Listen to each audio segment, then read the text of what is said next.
بسم اللہ الرحمن الرحیم نحمدہ نصلی علی رسول الکریم. خواتین و حضرات، السلام علیکم. میں آج اس عظیم ملک کی عظیم قوم سے خطاب کرنے کا اعزاز حاصل کرتے ہوئے اللہ تعالیٰ کا تہ دل سے شکر گزار ہوں. یہ تو آپ کو معلوم ہی ہو چکا ہوگا کہ جناب ذوالفقار علی بھٹو کی حکومت ختم ہو چکی ہے اور اس کی جگہ ایک عبوری حکومت قائم کی گئی ہے. یہ تبدیلی جو گزشتہ شب آدھی رات کو شروع ہوئی، آج صبح ختم ہو گئی اور اللہ تعالیٰ کا شکر ہے کہ پرامن طور پر ختم ہوئی.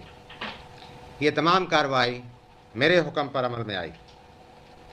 اس عرصے میں وزیر اعظم اور ان کے اکثر رفقا اور اسی طرح قومی اتحاد کے قائدین کو بھی حفاظت میں لیا گیا ہے، سوائے بیگم ولی خان کی. اس اقدام پر اب تک موصول ہونے والے تاثرات حسب توقع نہایت حوصلہ افزا ہیں. مختلف جگہوں سے مبارکباد کے پیغامات کی بھرمار لگ گئی ہے. میں اپنی قوم اور اپنے زندہ دل اور مومن افواج کا شکر گزار ہوں. یہاں یہ کہنا بھی ضروری ہوگا کہ چند حضرات نے یہ خدشہ بھی ظاہر کیا ہے کہ کہیں یہ کارروائی کسی کے ایما پر تو نہیں کی گئی، کہیں جنرل ضیاء کی سابق وزیر اعظم سے کوئی خفیہ ملی بھگت تو نہیں ہے. اس کے متعلق یہ عرض کروں گا کہ حقائق کبھی چھپے نہیں رہتے. پچھلے چند ماہ کے تجربے سے اتنی زیادہ بدگمانی ہو گئی ہے کہ اچھے بھلے لوگ بھی شک و شبہ میں پھنس کر رہ گئے ہیں. آج صبح آپ نے خبروں میں سن لیا ہوگا کہ افواج پاکستان نے ملک کا نظم و نسق سنبھال لیا ہے.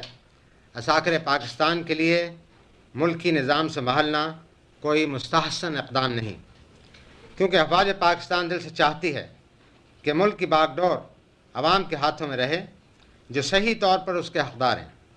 عوام اپنا حق اپنے منتخب نمائندوں کے ذریعے استعمال کرتے ہیں، جس کے لیے ہر جمہوری ملک میں وقتاً فوقتاً انتخابات ہوتے رہتے ہیں.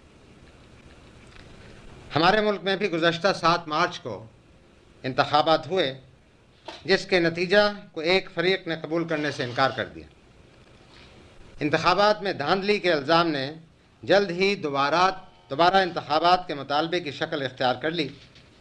اس مطالبے کو تسلیم کرانے کے لیے ایک تحریک چلائی گئی، جس کے دوران یہ خیال آرائی بھی کی گئی کہ پاکستان میں جمہوریت نہیں چل سکتی. لیکن میں دلی طور پر سمجھتا ہوں کہ اس ملک کی بقا جمہوریت اور صرف جمہوریت میں ہے. یہی وجہ ہے کہ اشتعال انگیز حالات اور مختلف سیاسی دباؤ کے باوجود افواج پاکستان نے حالیہ ہنگاموں میں اقتدار سنبھالنے سے گریز کیا. افواج پاکستان کی یہی خواہش اور کوشش رہی کہ سیاسی بحران کا کوئی سیاسی حل تلاش کر لیا جائے. اسی مقصد کے پیش نظر افواج نے حکومت وقت پر کئی بار زور دیا کہ وہ جلد از جلد مذاکرات کے ذریعے اپنے سیاسی مخالفین سے کوئی تصفیہ کر لے. ان مذاکرات کے لیے وقت درکار تھا، جو افواج پاکستان نے نظم و نسق برقرار رکھ کر مہیا کیا. بعض حلقوں میں فوج کے اس کردار پر نکتہ چینی بھی کی گئی، لیکن ہم نے یہ سب کچھ اس امید پر برداشت کیا کہ یہ وقتی چیز ہے. جب قوم جذباتی اور ہیجانی کیفیت سے نکلے گی تو اسے افواج پاکستان کے صحیح اور آئینی کردار کے متعلق تمام شک و شبہات دور ہو جائیں گے. میں نے ابھی آپ کے سامنے ملک کو درپیش صورتحال کا اجمالی نقشہ پیش کیا ہے، جس سے آپ پر واضح ہو گیا ہوگا کہ جب سیاستدان ملک کے بحران سے نکالنے میں ناکام رہیں تو افواج پاکستان کے لیے خاموش تماشائی بنے رہنا ایک ناقابل معافی جرم ہے. یہی وجہ ہے کہ فوج کو مجبوراً مداخلت کرنا پڑی. یہ اقدام صرف ملک کو بچانے کی خاطر کیا گیا ہے. یہاں یہ واضح کر دینا چاہتا ہوں کہ مجھے فریقین میں آپس میں سمجھوتے کا کوئی امکان نظر نہیں آتا تھا۔ اس کی خاص وجہ آپس کی بے اعتمادی اور ایک دوسرے سے بدگمانی تھی۔ ان حالات میں اس بات کا اندیشہ تھا کہ اس صورتحال کی وجہ سے ملک ایک بار پھر افراتفری اور سنگین تر بحران کا شکار ہو جائے گا۔ یہ خطرہ مول لینا قوم کے مفاد میں ہرگز نہیں تھا، چنانچہ یہ فوجی کارروائی عمل میں لانی پڑی۔ اب مسٹر بھٹو کی حکومت ختم ہو چکی ہے، سارے ملک میں مارشل لاء نافذ کر دیا گیا ہے، قومی اور صوبائی اسمبلیاں توڑ دی گئی ہیں، صوبائی گورنر اور وزیر ہٹا دیے گئے ہیں۔ البتہ آئین کو منسوخ نہیں کیا گیا ہے، اس کے بعض حصوں پر عمل درآمد روک لیا گیا ہے، اور اسی آئین کے تحت صدر مملکت فضل اللہ چودھری صاحب نے حسب سابق اپنی ذمہ داریاں جاری رکھنے پر رضامند ہو گئے ہیں، جس کے لیے میں ان کا از حد شکر گزار ہوں۔ وہ سربراہ مملکت کے فرائض انجام دیتے رہیں گے۔ اہم قومی مسائل کو حل کرنے میں ان کی مدد کے لیے ایک ملٹری کونسل کی تشکیل کی گئی ہے۔ یہ کونسل 4 افراد پر مشتمل ہوگی، جس میں chairman joint chiefs of staff اور بری، بحری، ہوائی افواج کے چیف آف سٹاف شامل ہوں گے۔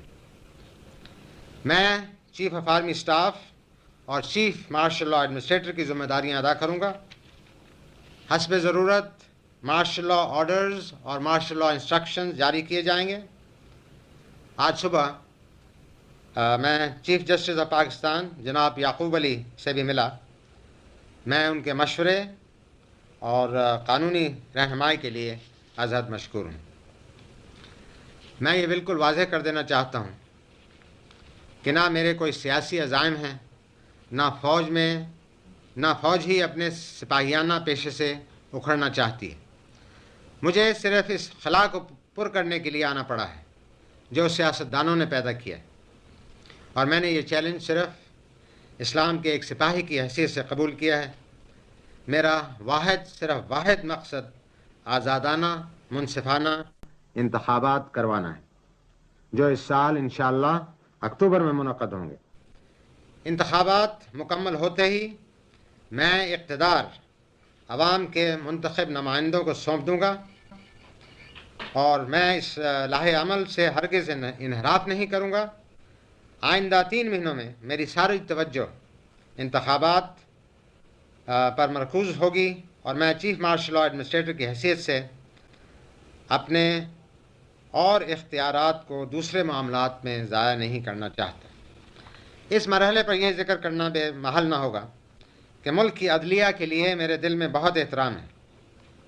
میری پوری کوشش ہوگی کہ جہاں تک ممکن ہو عدلیہ کے اختیارات محدود نہ رہیں، تاہم بعض ناگزیر حالات میں مارشل لاء آرڈر اور مارشل لاء ریگولیشن جاری کرنا ضروری ہوں گے، اور مجھے توقع ہے کہ تمام سیاسی پارٹیاں اس کام میں مجھ سے تعاون کریں گی۔ حالیہ سیاسی محاذ آرائی سے ماحول میں خاصی کشیدگی پیدا ہو گئی تھی، اس لیے جذبات کو ٹھنڈا کرنے کے لیے وقت درکار ہے۔ چنانچہ آج سے تا حکم ثانی ہر قسم کی سیاسی سرگرمی پر پابندی لگا دی گئی ہے، اور انتخابات سے پہلے سیاسی سرگرمیاں بحال کر دی جائیں گی۔ میرے عزیز ہم وطنوں، میں نے اپنے دل کی بات کھول کر آپ کے سامنے بیان کر دی ہے۔ میں نے آپ کو اپنے عزائم کے بارے میں اعتماد میں لے لیا ہے۔ اب میں اس مشن کو حاصل کرنے کے لیے اللہ تعالیٰ سے رہنمائی اور آپ سے مدد اور تعاون کا خواستگار ہوں۔ امید ہے کہ عدلیہ، انتظامیہ اور عام شہری میرے ساتھ تعاون کریں گے۔ میری یہ پوری کوشش ہوگی کہ مارشل لاء انتظامیہ نہ صرف سب سے انصاف اور برابری کا برتاؤ کرے، بلکہ عوام کو اس بات کا احساس بھی ہو۔ سول انتظامیہ کو اس سلسلے میں اہم کردار ادا کرنا ہے۔ لہذا میں یہ اعلان کر کے خوشی محسوس کرتا ہوں کہ میری درخواست پر ہر صوبے کے ہائی کورٹ کے چیف جسٹس نے قائم مقام گورنر بننا قبول کر لیا ہے۔